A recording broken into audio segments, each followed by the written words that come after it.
മനുഷ്യരോട്, അതായത് മനുഷ്യരെല്ലാവരും നമ്മളെ ഇഷ്ടപ്പെടണം.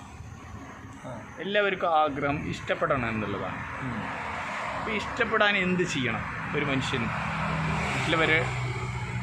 എല്ലാ മനുഷ്യന്മാരും ഇഷ്ടപ്പെടണം. അപ്പോൾ എന്ത് ചെയ്യണം?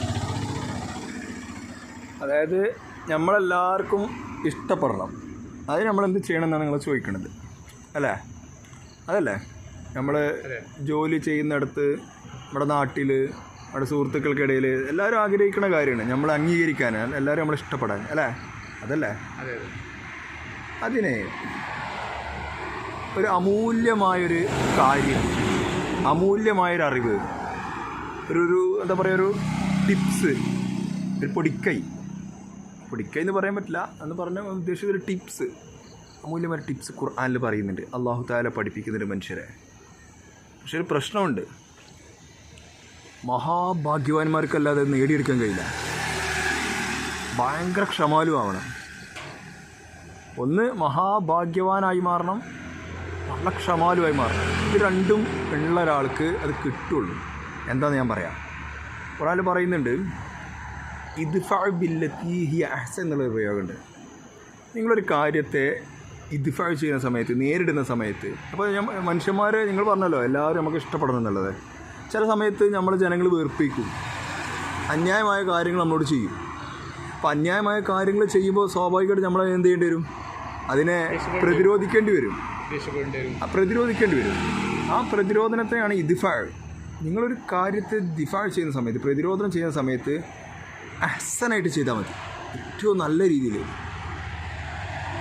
അവനോട് ആ കാര്യത്തെ പ്രതിരോധിക്കേണ്ടത് ഏറ്റവും നല്ല രീതിയിൽ. അതിന് തൊട്ട് മുമ്പ് പറയുന്നുണ്ട്, നന്മയും തിന്മയും ഒരുപോലെയല്ല. അതുകൊണ്ട് നിങ്ങളെന്ത് ചെയ്യണം? ഒരു തിന്മയെ നേരിടുന്ന സമയത്ത് വളരെ മാന്യമായിട്ട് നേരിടുക. ഒരാൾ നിങ്ങളടുത്ത് ഇഷ്ടപ്പെടാത്തൊരു കാര്യം നിങ്ങളുടെ പിതാവിന് വിളിച്ചു, ഉപ്പാക്ക് വിളിച്ചു ഉദാഹരണത്തിന്, അയാളോട് വളരെ മാന്യമായിട്ട് പറയുക, സഹോദര, എൻ്റെ ഉപ്പാനെ വിളിക്കുന്ന എനിക്ക് വലിയ വിഷമം ഉണ്ടാക്കുന്നുണ്ട്.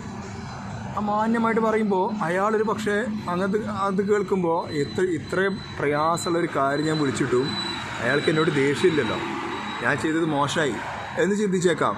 അയാൾ പിന്നെ നിങ്ങളുടെ മിത്രമായിട്ട് വരും. എന്നാൽ തുടർന്ന് പറയുന്നത്, അങ്ങനെ ചെയ്താൽ ശത്രു നിങ്ങളുടെ മിത്രമായേക്കാം. അപ്പോൾ അതിന് നല്ല ക്ഷമ വേണം. അതാ പറയുന്നത്, ഭയങ്കര ക്ഷമയുള്ള ആൾക്കാർക്ക്, മഹാഭാഗ്യവാന്മാർക്ക് ഇത് നേടിയെടുക്കാൻ കഴിയുള്ളൂ. ചില സന്ദർഭത്തിൽ നമുക്ക് നമ്മുടെ നിയന്ത്രണം വിട്ടു പോകുന്ന സന്ദർഭങ്ങൾ വരും. മനുഷ്യരോട് പെരുമാറുമ്പോൾ അവിടെ പിശാച് നമ്മളെ പഴപ്പിക്കുന്നതാണ്, നമ്മളെ കൂടുതലായിട്ട് പിടിക്കുന്നതാണ്. അവിടെ എന്ത് ചെയ്യണമെന്നറിയോ? ഫസ്തഅദ് ബില്ലാഹ്, അള്ളാഹുവിനോട് ആ പിശാചിൽ നിന്ന് ശരണം തേടണം, രക്ഷ തേടണം. ഒന്നുകിൽ അഊദു ബില്ലാഹി മിനശ് ശൈത്വാനിർ റജീം എന്ന് പറയാം, അഊദു ബില്ലാഹി മിൻ ഹമസാത്തി റബ്ബി അഊദു ബിക മിൻ ഹമസാത്തി ശൈത്താൻ എന്ന് പറയാം. അപ്പോൾ ഇങ്ങനെയുള്ള പ്രാർത്ഥനകളൊക്കെ സമയത്ത് പ്രാർത്ഥിച്ചിട്ട് അള്ളാഹുൽ എന്ത് ചെയ്യുക? അഭയം അർപ്പിച്ചുകൊണ്ട് ക്ഷമിച്ചിരുന്നാൽ മതി. റബ്ബിൻ്റെ സഹായം, ശൈത്താൻ അവിടുന്ന് ഓടിപ്പോയി. ഈ രണ്ട് മാർഗം കൊണ്ട് നമുക്ക് ജനങ്ങൾക്കൊക്കെ ഇഷ്ടപ്പെട്ട ഒരാളായി മാറാൻ പറ്റും. നമുക്ക് ശത്രുക്കളില്ലാത്തൊരവസ്ഥയുണ്ടാവും, ശത്രുക്കൾ കുറയുന്നൊരവസ്ഥയുണ്ടാവും, ജീവിതത്തിൽ സമാധാനം ഉണ്ടാവും, ഉന്നതമായ വിജയം.